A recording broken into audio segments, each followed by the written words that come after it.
Cable manufacturability can be a difficult thing to ultimately describe. Customers usually come to us and they'll say, hey, I've got this design. How can I make it more manufacturable? Usually they've been building it in-house, prototypes, doing things by hand. That is a very different thing than what we do in terms of higher volume. So when they want to move it out of their shop and get production started, they don't know where to go. And I like to first start with asking them, does this design meet your needs? Because ultimately, that is an optimally manufacturable design, is something that meets the customer's needs 100%. Manufacturability is generally how well your design aligns and incorporates standard procedures and ratings. We at Multi-Tek, we build things to the IPC WAMA 620 classifications, usually class 2. And there are certain things that you can assume are going to happen in that cable. There are certain, you're going to get crimps that are to a certain quality. Your solder joints are going to be very well. You're not going to have any oxidization going on. Your tolerances are going to be within a certain range, so you don't have to incorporate those in your design. What can take away from that is when your design either goes counter to those or is much, much stricter than that. So if your design is not created with manufacturability in mind, you're going to lose out on one of three things generally. It's either going to be cost, lead time, or quality. So if you have parts that are extremely highly rated, they're extremely robust, just very, very nice cables, you're generally going to pay more and wait longer to get those things. And that's not a bad time if your design factors that in, if you are prepared to pay for that, or you have a timeline that accommodates that. But if those designs or those ratings are not necessary to your design, you're not really optimizing anything by overrating things. There is a wide variety of materials out there. And when it comes to, I always go back to jacketed multi-conductor cables. There is so many manufacturers, so many series that there is always going to be an option out there that was going to fit your needs. And going from one to another, you might not notice an impact in quality, but you can save a third of the price. There are times when the inverse can happen. You can maybe spend a little bit more, but what your cost per unit increase is not anywhere near to the gain that you're in functionality and quality that you're getting. And sometimes those improvements are worth it. So it is really just about figuring out where your priorities are and where your design is at and where you need it to be. When a customer sends us a design and we first consult a drawing, the first place we'll look is the bill of materials. You can learn a lot about a design just by what is specified to build it with. And so usually we will go through and ask a couple of questions. Are these standard parts? Are these mil-spec parts? When you get those standards in, we immediately know that we're not going to have a hard time finding these materials. They are going to be available at a wide variety of distributors. Once we kind of get to that point, we start to begin to kind of dig a little bit deeper and ask some clarifying questions. Because really, if they answer no to anything like, hey, this is not a mil-spec, this is a very, very specific part from a very specific distributor, we'll go and just kind of discuss the design with the customer. There may be a very specific aspect of the design that requires that part. Oftentimes when a specific manufacturer is called out, if they don't fit into the larger ecosystem of the ECIA, or the Electronics Components Industry Association, they might be filling a niche in the market. And so those things are very valid design considerations that wouldn't fit into what you'd call a standard. But if there's no real need for that, we like to discuss where they're coming from and what they're looking for, and maybe propose some alternates that can improve availability, improve costs, or just improve the speed at which we can build this cable for them. There are occasions on a cable where we will come across a certain material that has kind of opposing ends of the same issue, where there is a material that has a very, very specific specification usually a very specific part number from a very specific manufacturer, and another person could just put wire. You know, on the one end, the very specific, that can make things complicated. You know, if that is not a standard rated wire or part number, it can cause some supply issues. You know, usually stuff like that will have one, maybe two suppliers. They might not be produced at high volumes, or they might have large minimum order quantities. Now, on the other end, some people will just specify the absolute vaguest material. You know, we'll see ones that just say, use wire as required. Now, that doesn't tell us a whole lot about the design and what you're trying to accomplish. It's really important to specify at least a little bit what it is that you need so we can better understand your design and better accommodate your needs. Even if it's something as vague as your voltage requirements, or even a gauge requirement, or you need high heat tolerance, then we can kind of start to reel it in and work with you and really settle in on what's going to be the best option for your assembly. When a customer is choosing materials, there are a lot of different manufacturers and distributors out there. Some that you might not even have heard of, some that might be very large, or some that may be very small. And it's always pretty difficult for somebody who is not well versed in the cable assembly industry to really know the difference between all those. The first kind of definition is of the ECIA, or the Electronics Components Industry Association.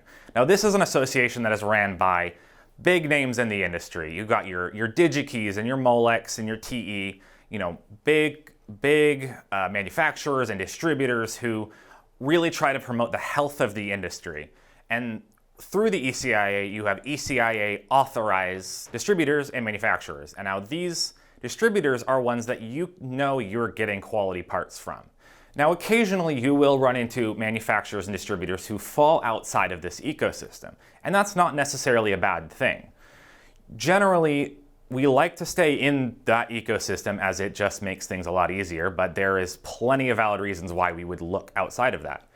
When you consider your manufacturers, you will generally get two types for the most part that fall outside of that. Usually, the first is going to be your smaller independent, maybe more local type manufacturers. You could consider them maybe your mom and pop style shops.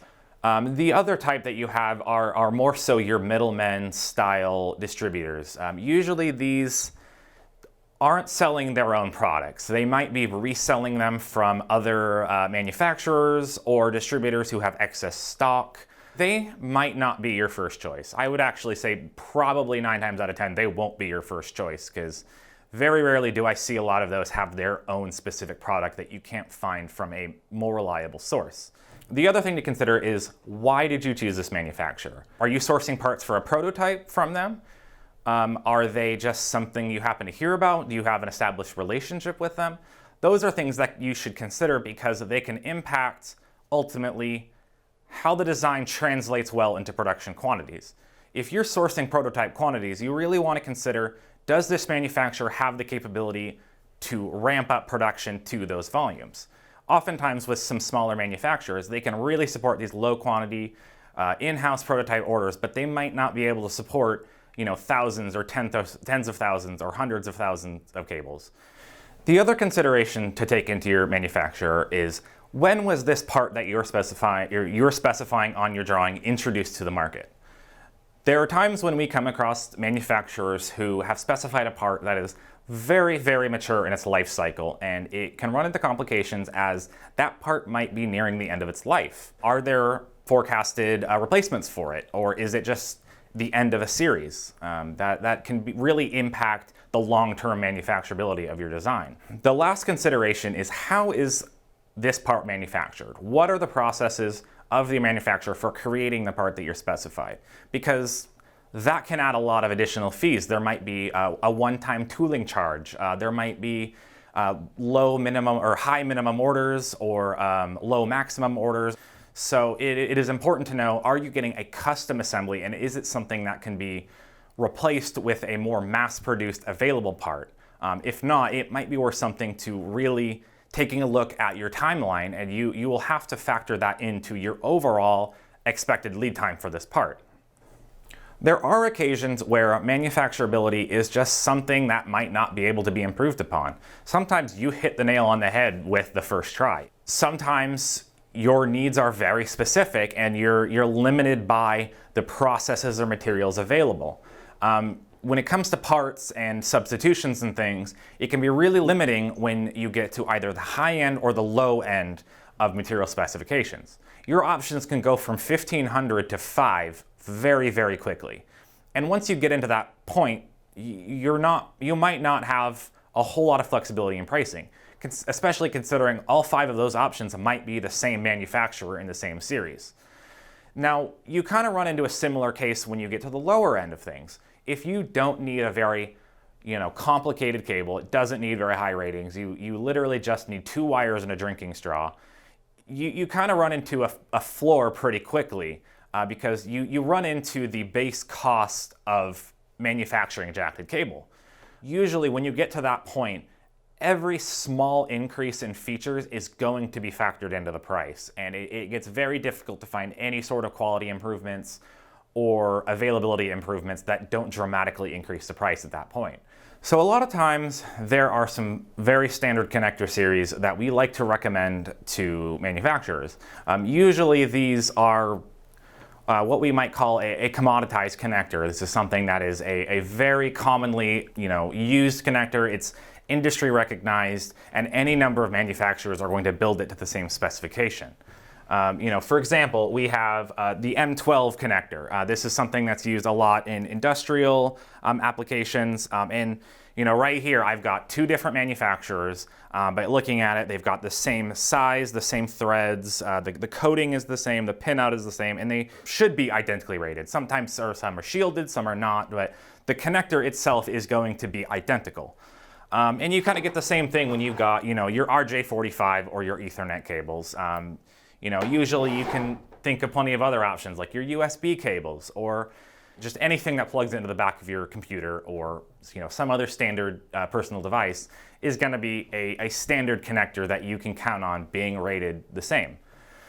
There are other standards that we come with that are kind of go outside of it. I think I've mentioned some in the past. We've got the SAE who has mil-spec ratings for heat shrink. No matter the manufacturer, if you find that number on it, you can count on certain ratings. You can count on it's going to be probably a 2-to-1 shrink ratio. Some of them are 3-to-1. You're going to have a certain flammability resistance depending on the material and the rating. There are also the same thing for wire and cable. You've got your wire, your 1569. You know that's going to be rated for 300 volts at every time, no matter the manufacturer. We generally like to guide our customers towards these because it opens up a really wide pool of distributors and manufacturers that we can choose from.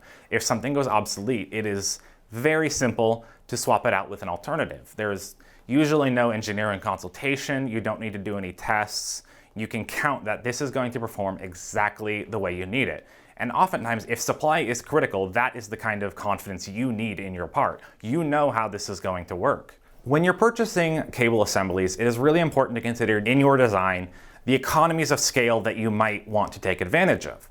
It's a very common wisdom that if you're buying large quantities of a product, you might get a cheaper price per unit. But it can be a fairly unique thing in the cable assembly industry because it might not be down to the specific assembly.